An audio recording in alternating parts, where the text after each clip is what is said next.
Hey everybody, welcome to my channel and welcome back to Cinematically Late, the series where I talk about movies that I may have missed for whatever reason, whether they were in theaters or I just missed seeing them because it's been out for a while or I just missed it completely. Cases could vary movie to movie. But today I wanted to talk about a movie that kind of gets shunned a lot, and that is 2011's Sucker Punch, which is directed by Zack Snyder. Now, this movie by no means was well received. A lot of people tend to think of it as Zack Snyder's weakest movie. Now, I kind of disagree with that, but I definitely see where a lot of people are coming from. So I definitely wanted to make a video about this movie because not only is it on Netflix and available to watch, but I just hadn't seen it in a while. So I thought I would give it a rewatch and find out, is it really that bad, or maybe it might just have weird tastes and like the movie despite everybody else not liking it. So let's go ahead and just jump right into it and talk about the thing that I like the most about the movie, and that has to be the fight scenes and the visuals. I think that is definitely very unique to Zack Snyder. Like, when you start this movie, you can tell that this is a Zack Snyder movie based on color palette, the way the camera moves. It's just visually his movie. He owns it. And not only does he own it, visually, he wrote the story for this movie, so this is 100% an original idea, at least from Zack Snyder. Probably took influence from a lot of different things, but it is his own property, his own movie. So the fact that he even got it made is kind of a miracle in itself, but the visuals overall are pretty awesome. Now, when I talk about visuals, I'm not just talking about the girls, because obviously those are front and center, kind of like the main attraction for this movie. No, I'm actually talking about the fight scenes and a lot of the CG stuff that are actually in the movie. For example, there's a fight scene with like this gigantic samurai that are pretty awesome.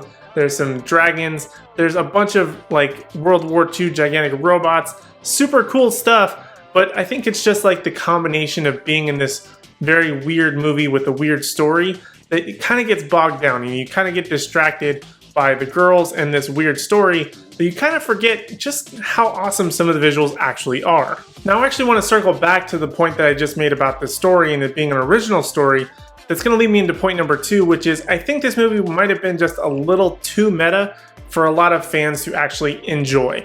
Because it is very convoluted, there's a lot going on. There's this subplot, or actually it's the main plot, but based on the way it's arranged, is basically about sexual assault and abuse. It's about like lobotomy and a bunch of these other strange topics that people are kind of uncomfortable in talking about. So maybe it's just sort of a taboo topic that people don't want to listen to or really discuss, but that's really at the heart of this movie. And although it's not a fun topic, it's kind of presented in this like dealing with it in your own kind of way, like coping mechanism, I guess, with this girl's sort of rationalization in her brain in how she perceives it and creating a sub-story and then a sub-story within that sub-story.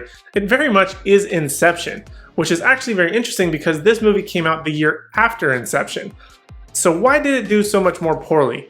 And I think that's just purely the execution in terms of the way it's explained. Inception was able to make you interested by giving you that layer within a layer of dreams that, although it was very heavy and difficult to follow, for the most part you could at least kind of follow where these characters were. But in this movie you kind of forget because they quickly take you from what's actually happening in reality, quickly move you to what's happening in her sort of made up world, and then they even move you further into the action pieces of being just outlandish, fighting giant samurai and dragons. So that when they take you out of those super outlandish ones, they don't move you back into actual reality, they move you into the reality she's created for herself. So it's very difficult to explain, but if you know, then you kind of know. But if you just don't really understand or maybe don't like certain aspects of it, you're just not going to like this movie. Now, the one area that I have to say that I'm very iffy on is the final point that I want to make, in that this movie is both empowering for women, but at the same time kind of degrades them, so it's not really progressive in any way.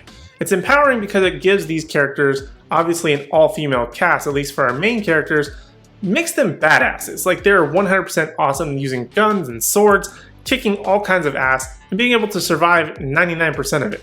However, it also degrades them because her alternate reality that she creates is essentially kind of like a brothel.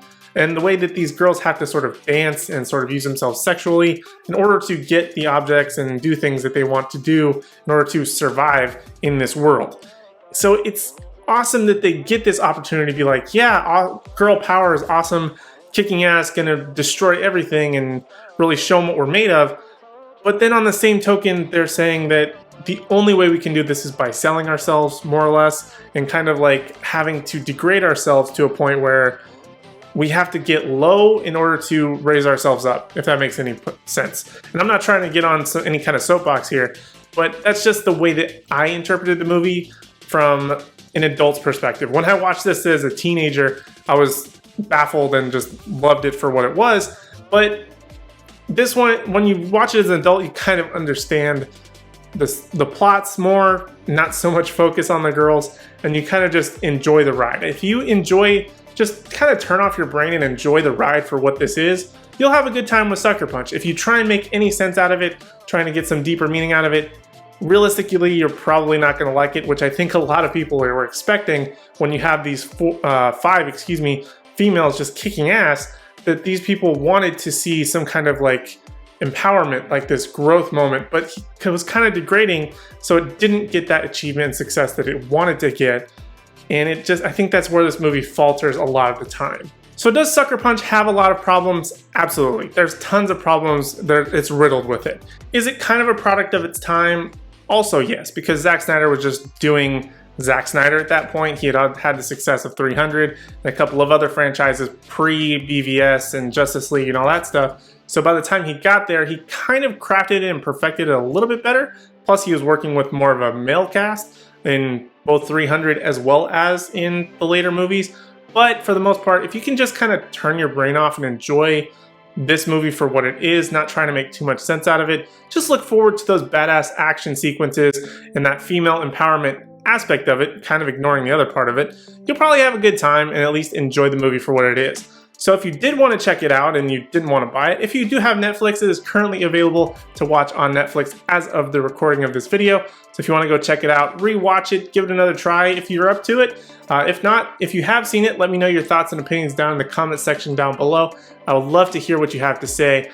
Defending it, tearing it apart, either way, I would love to hear what you have to say.